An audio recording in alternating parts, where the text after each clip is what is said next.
Right now at 6, authorities named the Miami suspect shot by officers in Sunday's confrontation. We're watching some dense patchy fog this morning, but we warm up and have a sunny day. Plus, a female driver is hospitalized after a fog-related rollover crash. The 4 states' most watched news starts now. Good morning and welcome to the KOAM Morning News. It's 6 a.m. I'm Elise Snowy. And I'm Lindsay Gaffney. Of course, we were talking about that fog earlier. We'll, of course, have more on that crash. I ran into pretty thick fog myself this morning heading in, so it's still a concern. Is it still a concern right now, or was it just earlier on? It will be until about 8 a.m. and especially on some of these back roads, you want to watch out just in case deer are crossing or little animals that you can't quite see. So that's going to be definitely affecting morning commute this morning, which we'll take a look at. We can go ahead and look outside. We've got some dense fog in the area. You can see Miami, so northeastern Oklahoma, southeastern Kansas. Now this is going to continue to lift a little bit further north, and we could see across the area dense fog southeastern Kansas, northeastern Oklahoma, and along our Missouri border just west of I-49. Now this is our longer range model, so it's just showing across this area. We could see areas that drop down to visibility less than half a mile. So that's something we want to watch out for by 6:45, 7 a.m. So in the next hour, and then it does start to taper off by about 8 to 9 a.m. in that window. Once the sun comes up, it really burns off a lot of our fog concerns. Now, outside of the fog, we've got clear skies, no rain, nothing really going on today.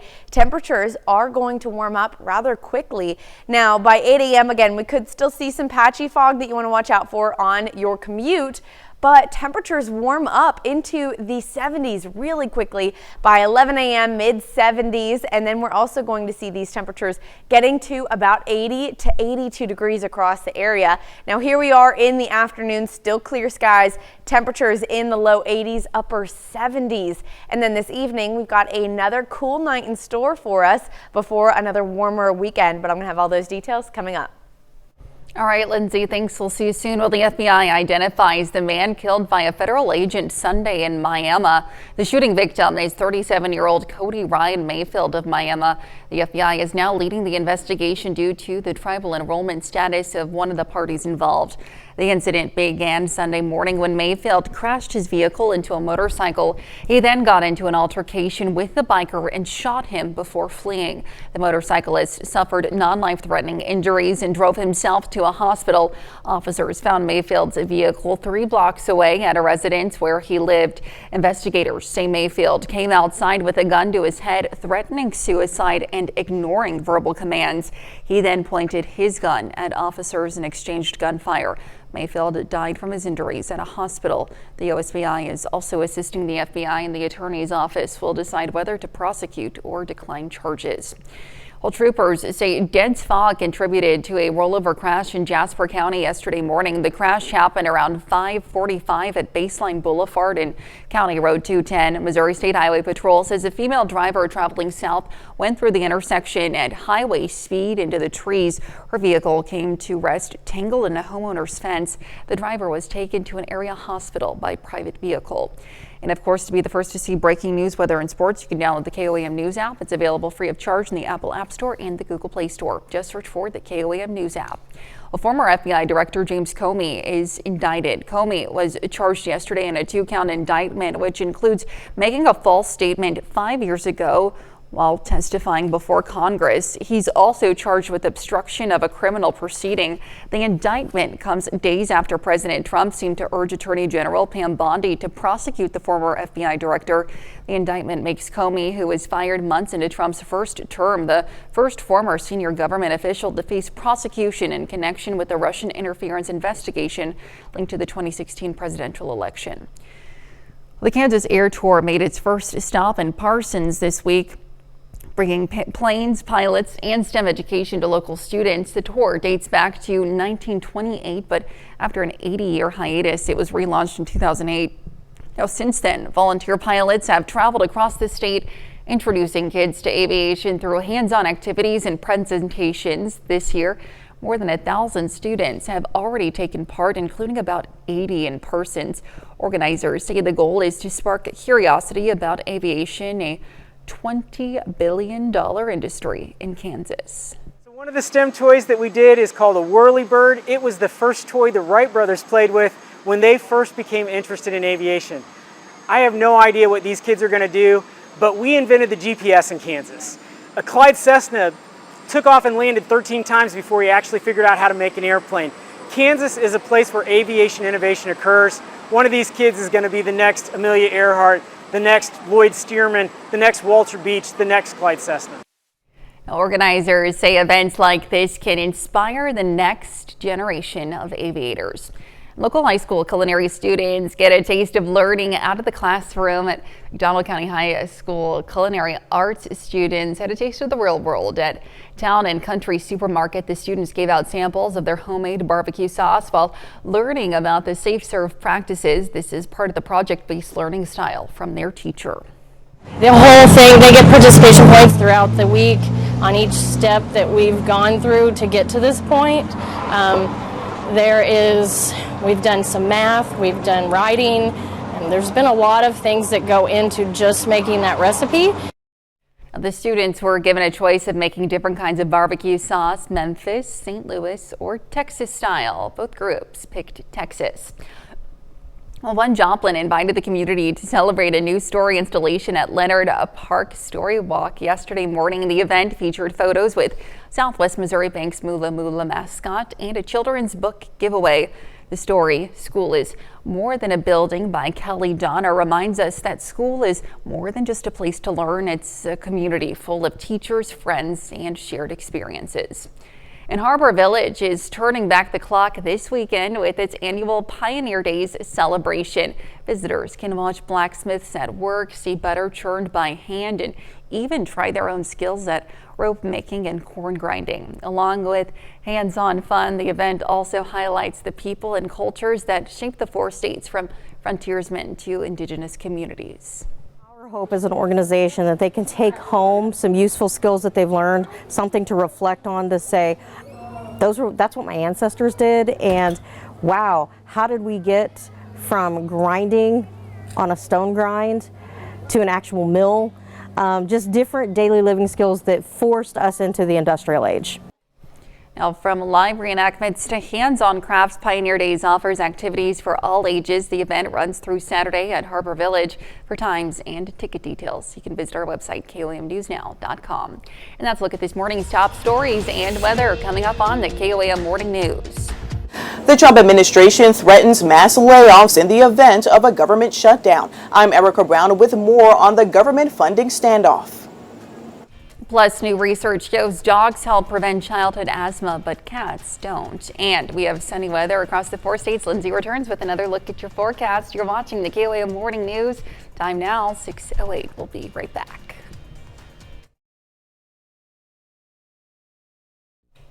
Well, topping Nation Watch, the White House says it will fire federal government employees rather than furlough them if there's a government shutdown next week.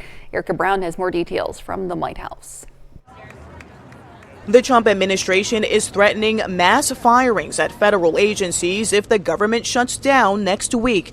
In a memo obtained by CBS News, the Office of Management and Budget directs agencies to use this opportunity to consider reduction in force notices for all employees in programs, projects, or activities that are set to run out of funding by October 1st with no other source of funding and do not align with the president's priorities. This is all caused by the Democrats. They asked us to do something that's totally unreasonable. Democrats accused Trump's budget director of using a threat of layoffs for leverage. As a negotiating tactic, our response to Russ' vote is simple: get lost. Earlier this week, President Trump canceled a meeting with Democratic leaders that was scheduled for Thursday, saying he doesn't believe the talks would be productive. House Republicans proposed a short-term funding extension with millions for enhanced security measures for lawmakers, the judiciary, and executive branch in the wake of Charlie Kirk's assassination. The measure failed in the Senate. Having a clear continuing resolution has been something that's happened 13 times in a row with bipartisan support. Democrats want to roll back cuts to health programs like Medicaid and extend Affordable Care Act subsidies set to expire at the end of the year. At least 20 million Americans are about to experience dramatic increases in their health care premiums, copays, and deductibles. Congress is currently adjourned and there are no votes scheduled as of now in the House before the October 1st shutdown deadline. Erica Brown, CBS News, the White House. Now, the Trump administration has already laid off roughly 97,000 federal workers this year, according to the U.S. Bureau of Labor Statistics. And still to come in Health Watch, syphilis cases in newborns skyrocket while other STIs decline. Plus, Lindsay returns with another look at our weekend forecast. We'll be right back.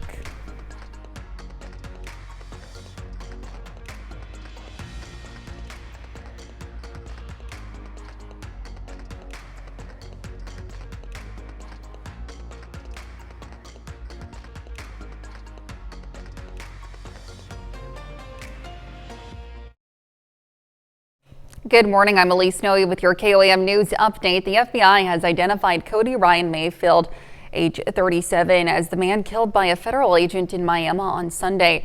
The incident began when Mayfield crashed into a motorcycle, shot the biker, and fled. The motorcyclist with non-life-threatening injuries drove to a hospital. Officers found Mayfield at his residence where he threatened suicide and exchanged gunfire with police. He later died from his injuries. And the FBI assisted the OSBI and is investigating. The U.S. Attorney's Office will decide whether to prosecute or decline charges. And troopers say dense fog contributed to a rollover crash in Jasper County yesterday morning.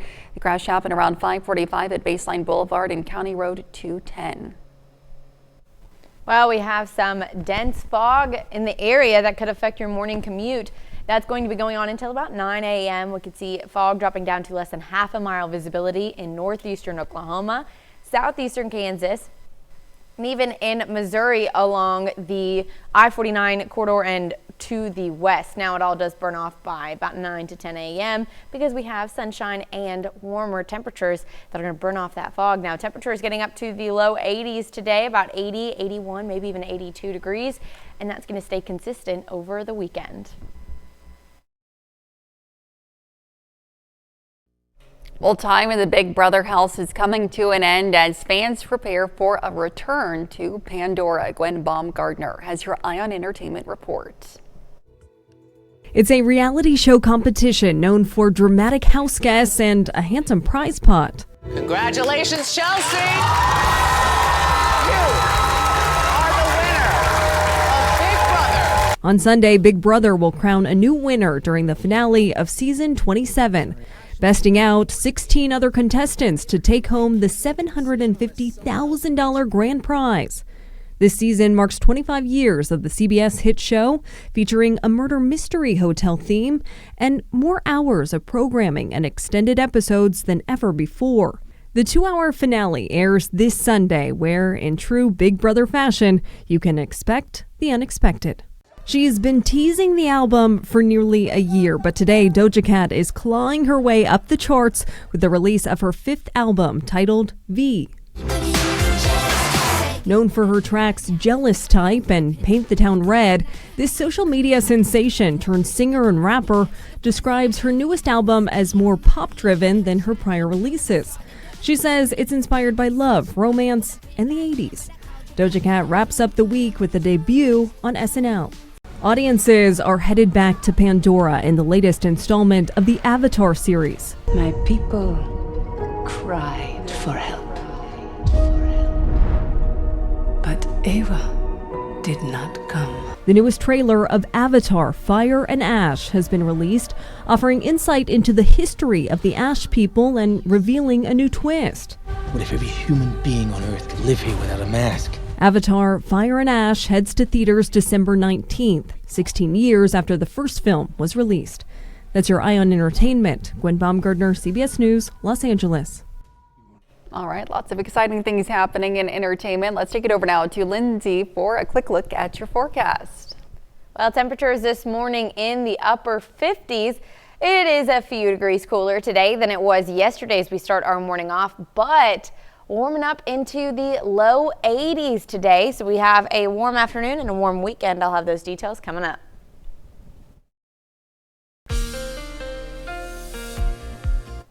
Well, temperatures are in the upper 50s as we start this morning off. So about 57 out there in Joplin, and we do have clear skies. We also have calm winds, although they're out of the south. That's going to warm us up later today. But until then, we're actually a few degrees cooler today, this time today, than yesterday. About 3 degrees cooler in Fort Scott, but south of I-44, 4 to 7 degrees cooler today. Now, that all changes this afternoon. We're going to be actually a few degrees warmer, getting into the low 80s today instead of the upper 70s. We do still have those very mild temperatures, very mild conditions, sunny skies, not expecting any clouds or even rain chances, and winds stay out of the south, but again, very light winds. So overall, it is just going to be a phenomenal day in store for us. A little warm if you're not a fan of the 80s. We're going to be in the low 80s all weekend long and next week, thanks to this high pressure system. So you can see where it lifts just north of us, and that's going to bring us those warmer temperatures and very calm weather as well. So again, not expecting any clouds, no rain, at least not through the rest of the weekend. We're having a great start today downtown Pittsburgh. You can see mostly clear, although we might have a little bit of patchy fog that we want to watch out for on your morning commute. Temperatures, though, very crisp, cool start for us this morning. 56 in Joplin, 55 in Pittsburgh, 53 still in Parsons, so a little cooler out there. 55 Monette, Cassville. Overall, just a cool, crisp morning. Now again, we want to watch out for that patchy fog. That's really the only thing that we're going to have affecting us today, and it could be an issue with your commute because visibility throughout the morning, you can see this is now 8:40, throughout the morning could see patchy, dense fog dropping visibility down to less than half a mile. Now, once all that clears out, again, just easy day. Temperatures upper 50s, low 60s to start out our Friday. Sunny again all day long, and we're warming up into the low 80s, about 80, 81, maybe even 82 degrees. Now, again, we go on a bit of a warming trend only into the mid 80s, about 85, and we have this upper level high to thank for that. Now that's going to bring us those mild conditions in the 4 states. We also have this cutoff low out to the west of us that's going to be sitting over the western states all weekend long. So here we are Saturday afternoon, not quite with that upper level flow. There's our jet stream farther north of us that typically happens in the fall and winter time that brings us those long extended periods of very mild weather, and that's what we're going to see this week. So through Sunday, we still have that high pressure system, though a shortwave low does try and make it in. Could see some isolated rain chances from that at the start of next week. But for the weekend, chilly starts, upper 50s, low 60s, and then you can see highs in the low to mid 80s and very sunny skies again for a pretty extended period of time all the way through next week, where temperatures are going to be in these low to mid 80s. And then next Saturday, our next chance of thunderstorms, and that's actually going to drop our temperatures there on Sunday to the upper 60s. That's a look at your forecast. Let's go over to Elise with Health Watch. All right, Lindsay, thanks. Well, many people who caught COVID now have a weaker sense of smell, and they might not even realize it. An NYU Langone health study tested COVID patients and found 2/3 of people who didn't report any problems with their sense of smell still scored low on smell tests. Now, researchers say the number of people with a diminished sense of smell may be much higher than previously thought. And cases of newborn syphilis are rising in the U.S. New CDC data shows cases of the sexually transmitted infection, which can be passed from mothers to babies, are up nearly 700% since 2015. The data also shows other sexually transmitted infections are declining in the U.S., with experts crediting greater awareness and prevention tools. And babies who grow up around dogs have a lower risk of developing asthma. Canadian researchers say the reasons why aren't clear, but exposure to dog allergens at a young age could help desensitize the respiratory system. The research also showed that exposure to cats at a young age did not have the same effect on asthma risk. One of the cruelest and most devastating diseases, Huntington's disease, has been successfully treated for the first time, according to researchers in London. Fergus Walsh has more on the new gene therapy. Jack May Davis knows that without treatment, he is guaranteed to develop the same relentless condition as killed his father, Huntington's disease. Caused by a faulty gene, it destroys brain cells and affects the whole body. Jack's father, Fred, first developed symptoms in his late 30s. He died aged 54. Horrible to see, and horrible to know as well that could be, or would be me at some point. If you look here. But now there is hope. A trial of a gene therapy slowed the progression of Huntington's disease by 75% over 3 years. Scientists at University College London described the results as spectacular. What the data means is they will be able to maintain their function longer. It will give them more years of living a good quality of life. Here you can see the gene therapy being injected deep into the brain of one of the 29 patients on the trial. The surgery takes more than 12 hours, but is a one-off treatment. The drug, called AMT-130, enters cells in the brain, releasing its genetic material. This lowers levels of a toxic protein and slows progress of the disease. Here is a picture of your brain, which looks fantastic. Jack, who's 30, is part of a Huntington's research group in London. Has it in some ways lifted some of the shadow of this disease from you? Yeah, it does make the future seem a little bit brighter. Definitely going to help with knowing that I have got more time here than perhaps I first thought. The team hope that patients like him could eventually be given the treatment to prevent them ever falling ill. Fergus Walsh, BBC News for CBS News. Researchers say the experimental treatment could be licensed in the UK as soon as next year. This gene therapy is also being studied for Huntington's here in the U.S. And that's a look at some of today's top health stories. We'll be right back.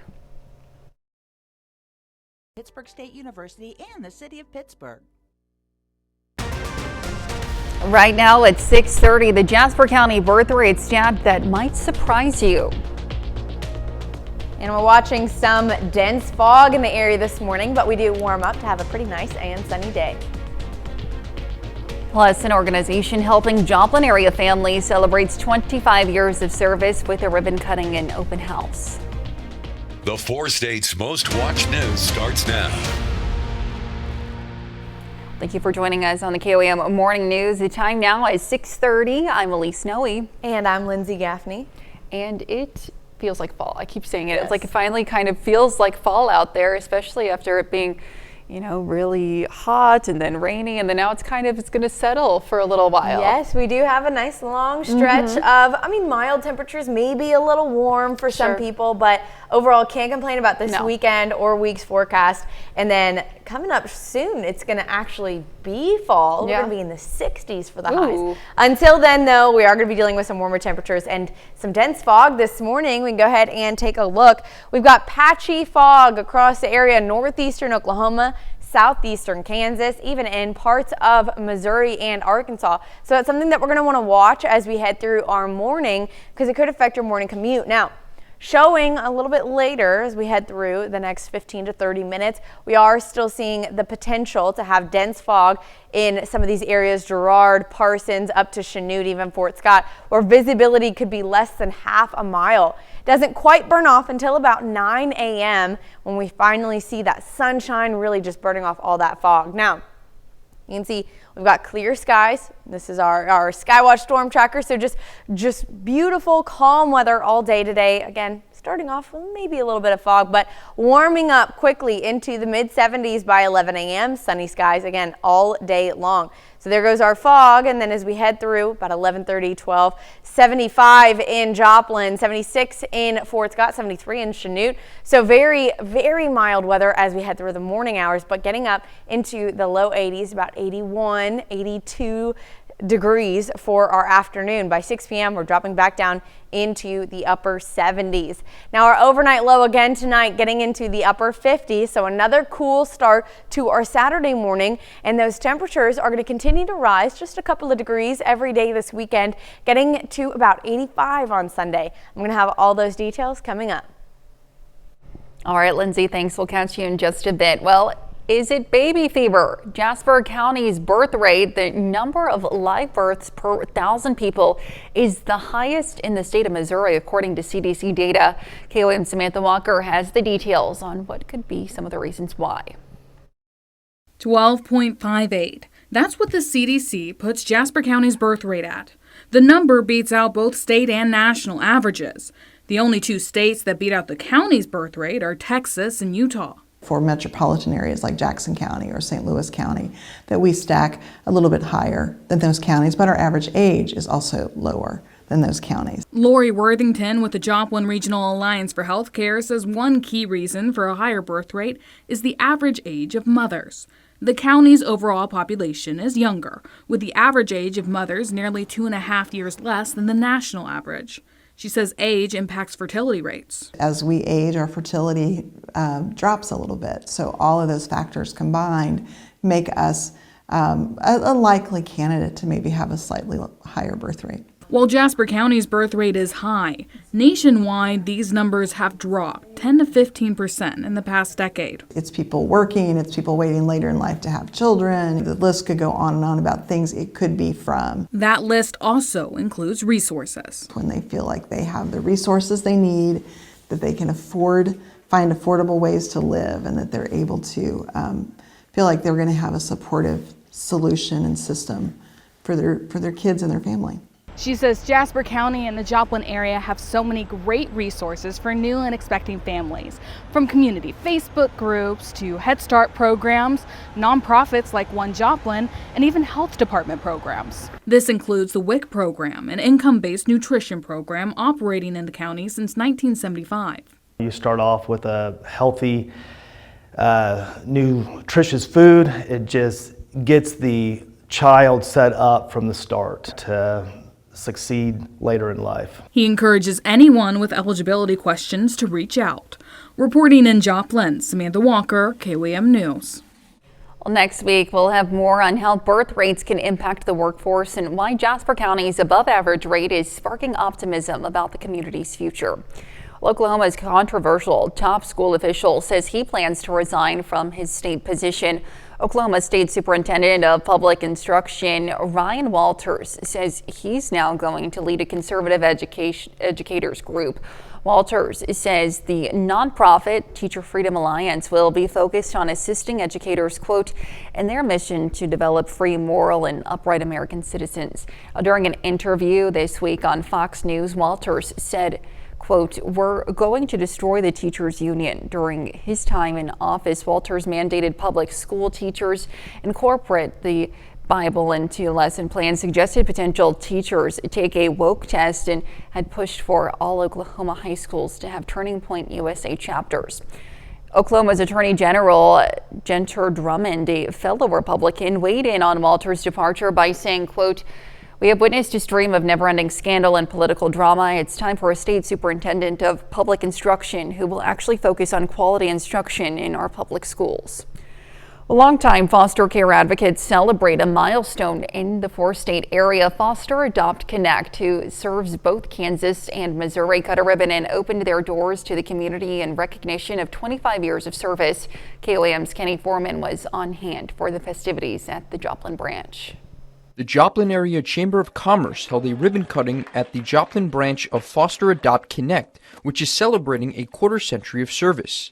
The organization strives to keep families together and prevent children from being taken in foster or adoptive care. If we can help avoid a child being taken out of their home, away from either their biological parents or their biological families, grandparents or whomever, we want to do that because we believe the best place for a kiddo, no matter the trauma they've experienced or are experiencing, is with the biological family. Many of the organization's specialists have been in foster care themselves. To be the branch director here at Foster Adopt Connect is to support and enable the specialists that are here, that are in the trenches, the boots on the ground, servicing our kiddos and our parents to help them provide safe and secure environments to the kiddos and keep their family units together as a whole. Foster Adopt Connect also operates Sammy's Window, a clothing and food pantry accessible to children in foster and adoptive care. This is a boutique that's available to anyone who's ever been in foster care, even if it was just for a week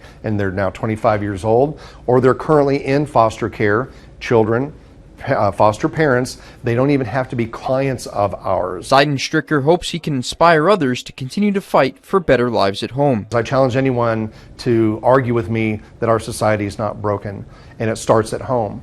And if we can make our parents better and help our children not just survive the traumas they've experienced, but thrive beyond those, then hopefully our cities, states, and nation will get healthier. In Joplin, Kenny Foreman, KOAM News. Now, anyone in need of help can make a referral at fosteradopt.org. And that's a look at our top news stories coming up this half hour on the KOAM Morning News. Road rage turns deadly in Miami. A driver shoots a motorcyclist and dies in a gunfight with police. Plus, Shannon Becker shares his big 3 stories of the week. Join us. Well, welcome back. We have Shannon Becker in the studio with these big 3 stories of the week. Shannon, good morning. Happy to have you as always. You look beautiful as always. God, I love that color. Let's take a look at the big 3 stories this week live and local. What's happening where you live. Our number 3 story, tragedy in Miami. A man had a traffic crash, what we understand initially about 3 blocks of his residence, and then exchanged words with the man and then shot him. Fled the traffic stop to his residence. And police in Miami located him quickly with tips from people that were witnesses. Then it became kind of a standoff. They thought it was a mental health issue at first, but then he raised a gun at officers and it became an officer-involved shooting. He did die at an area hospital. They did release his name this week. We've got that updated on our website, KOAM News Now. And more details. Also, they've released services for his family. And then our number 2 story, Joplin News First, another rollover crash. It seems like we've had a lot of them lately. This one happened at 34th and Main, where we've actually seen some fatal crashes before. Rollover there that almost hit the Joplin Fire Department station number 4. Wow. They did a Joplin Police major crash investigation. They're still looking into what really occurred in the crash. There were a lot of skid marks that I noticed on the pavement, but it seemed like it was a high velocity crash. Our number 1 story. Well, nobody died in this one. How about that? Yes. I know it sounds horrible to say, but it was right after the show last Friday. This pickup truck rear-ended a tractor trailer. I know. And this is a young man, a teenager from Carthage. The sun, this time of year, in the morning and evening, it glares right in your eyes. And had some trouble obviously seeing. He was trapped in the truck, broke both of his legs. So when you break a femur, that is a life-threatening injury. You could bleed to death. He did not, obviously. They flew him from the highway, which is very dramatic, very amazing that they could get him to the hospital so quickly. Stabilized, and he's recovering, and he will recover. I talked to some of his family even yesterday. And our bonus story of the week, I talked about it last week, I'm talking about it still. It's the GBATs, the Guilty by Association Truck Show. So let me tell you about it. Tomorrow is the world's largest convoy for Special Olympics. Last night they had the Demolition Derby. Look at that. I mean, I don't know if you've ever been to one of these. They won't have another one. That was just last night. They are it's crazy. Wow. I don't even know what kind of vehicles these were. Just beat up ones. Yeah, just crushed. Then they had these burnouts. They're going to do them today at noon and 5. Fun. So everybody gets out there. I was always told, I don't want to ruin my tires, but I guess that's a thing nowadays. So they haven't had those for a long time. And then also tonight they'll have a big motorcycle stunt show. They'll have a tractor pull. There are thousands of people out there, and most of it's free to the public. Of course, you can just come and go, and there are hundreds of trucks to look at. It's really, really cool. They got some special things. Elvis's airplane is there. Oh, really? His last airplane he bought. They made it into a vehicle, which looks really bizarre, but it's really interesting. I'm sure it is. That's fascinating. Check that out for sure. So it's on display right there by the big sign, right there on 43 Highway. It's Petro, 4 States trucks. It's all right there. So check it out. The GBATs this weekend. Wonderful. Well, Shannon, as always, thanks so much. Happy to have you. We'll be right back. Well, it's time to celebrate some Friday birthdays here in the 4 States, starting out in Yates Center. A happy 2nd birthday to Walker Britton. It says here, with lots of love from Nene Shell, Grandpa Mike, Uncles Emmett and Garrison. Happy birthday. And turning 9 today, Jace Russell out in Girard, Kansas. The message says, "We love you from your family." And heading over to Webb City, a happy 9th birthday to Cruz Moreno. Turning 10 today, Annalyn Kaufman from Jasper, Missouri. The message says, "Happy birthday from Grandma, Papa, Mom, Dad, and brother. We love you lots." And a happy 12th birthday to Jade Scantlin in Riverton. And twins, happy birthday to Grant and Shelby Smith, turning 26 today in Pittsburg, Kansas. And heading over back to Riverton, a happy 35th birthday to Kaylee Newman. It says here, happy birthday from Jared, Cody, and Sterling. Switching gears a little bit, we're celebrating 13 great years, 13th anniversary for Ron and Kathy Dees in Carthage, Missouri. And in Columbus, a happy birthday to Earl Eddington. It says here, happy birthday from your church family at CCC. And happy birthday to Frankie Box out there in Columbus, Kansas. And last but not least, a happy 66th anniversary to Lloyd and Joyce Woods over in Baxter Springs. It says happy anniversary from your Crestline friends. As of course, a wonderful birthday and anniversary list. If you would like to celebrate your celebration with us, you can do so by submitting it to birthdays@koamnewsnow.com. Be sure to, of course, meet the deadline at the bottom of your screen, include those wonderful photos and messages, and please include the date of your celebration when submitting as well. Let's take it over now to Lindsay for a full look at the forecast. Well, temperatures already in the upper 50s, so it's a cool, crisp morning for us. Now you can see behind me just a gorgeous sunrise. We got all kinds of colors out there. This is 32nd and Range Line out in Joplin. Now, temperatures, again, are a little bit cooler, though they're going to start to change. Mostly in our central southern counties, we are several degrees cooler today than we were this time yesterday. But you can see out in Iola, Yates Center, even getting to Fredonia, Fort Scott, those temperatures are starting to warm up a little quicker than they did yesterday. In fact, we're going to be several degrees warmer today. We're only getting up to, we are getting up to about 80 degrees, 80, 81, maybe even 82 degrees. So yesterday we were in the upper 70s, switching up into the low 80s today. Now, temperatures continue to warm up all weekend long. We can thank this high pressure system. You can see how it lifts just north of our area. That's going to be bringing in a lot of warm temperatures from the south and even from the southwest, bringing us some mild conditions, not expecting a lot of rain chances. Now, on top of that, we've got this cutoff low pressure system out there in Southern California, Arizona, and that's going to really cause our high pressure system to sit over our area all weekend long without it moving to the east. So that's good news for us. Again, it causes us to have those very mild conditions and temperatures in the low 80s. We're also not expecting a lot of clouds or rain. It's going to be mostly clear skies. As you can see, taking a look downtown Pittsburgh, we just have a very sunny morning that we could see some dense patchy fog in the area. That's something we're going to want to watch out for through our morning commute. It pairs with these crisp, cool temperatures, 56 in Joplin, 55 in Pittsburgh, 53 in Parsons, 58 in Independence and Yates Center, so still a little bit warmer in some areas. Now again, that dense fog is going to last through the morning hours. We could see in northeastern Oklahoma, southeastern Kansas, and even in the Missouri side, that's going to be mostly to the west of I-49, where it could see visibility dropping down to less than half a mile. So that could be definitely a disruption to your morning commute, but not much changes for us by 8 a.m. A little bit of that dense fog, and then we also have those temperatures in the upper 50s, so still a cool morning. Now temperatures warm up really quickly, mid 70s by noon, and then getting up to 80 to 82 degrees for the high for the day. We have that southerly breeze. Overall, just a really phenomenal day, and that stays pretty consistent all weekend long because of this ridge that just sets up. Now again, we talked about that low pressure system that's cut off. A cutoff low means it's not really connected to our jet stream and it doesn't have anything driving it, so it just sits over the same area. So that's what gives us a little bit more of an extended warm period through the weekend, where we warm up through Sunday to the mid 80s because of that low just sitting out there. So you can see by Saturday afternoon, we're still in the middle of this high pressure system.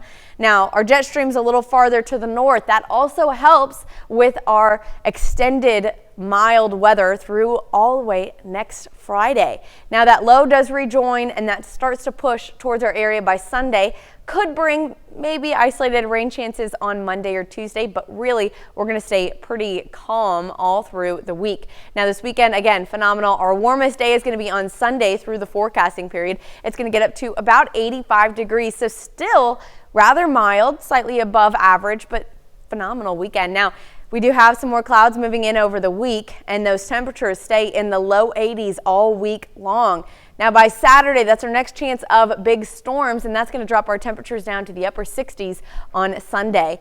Now that's a look at your forecast coming up in the KOAM Morning News, switches over onto Fox 14. Gen Z is facing a harsh financial reality as credit scores plunge to record lows. Barbara Bevins, a four-state hero. Well, this is your wake-up recap for September 26th. The top stories to start your day. The FBI has identified Cody Ryan Mayfield, age 37, as the man killed by a federal agent in Miami on Sunday. The incident began when Mayfield crashed into a motorcycle, shot the biker, and fled. The motorcyclist, with non-life-threatening injuries, drove to a hospital. Officers found Mayfield at his residence, where he threatened suicide and exchanged gunfire with police. He later died from his injuries. The FBI, assisted by the OSBI, is investigating. The U.S. Attorney's Office will decide whether to prosecute or decline charges. That's a check of today's Wake Up Recap. Our temperatures are going to be pretty mild today. We're a couple of degrees warmer in the low 80s. Now over the weekend, we're going to continue to warm up to about 85 on Sunday, but throughout the week, we've got very mild conditions, temperatures in the mid to low 80s all the way through next Friday, mostly sunny skies. Not expecting a lot of rain chances and cool starts almost every day for us as well. Our next chance of rain isn't going to be until Saturday. We get some thunderstorms and then those temperatures dropping down to the upper 60s for our high. So we do have another look at fall, a little tease at fall as we head into next weekend. Until then, I mean, can't really complain unless you really hate the 80s. It's just going to be a very great, pretty mild weekend. All right, Lindsay, thanks. And coming up today at noon, we're making sizzling shrimp stir fry in the Mr. Food Test Kitchen. And your morning news continues on KOAM with CBS Mornings. Kelly breaks down what it means for consumers. Or you can switch on over with us on Fox 14, where your only local morning news continues. This morning, a Joplin organization that believes the best place for kids is with biological families marks a quarter century. Plus, road rage turns deadly in Miami. A driver shoots a motorcyclist and then dies in a gunfight with police 3 blocks away. Shannon Becker has that in his Big 3 news stories of the week.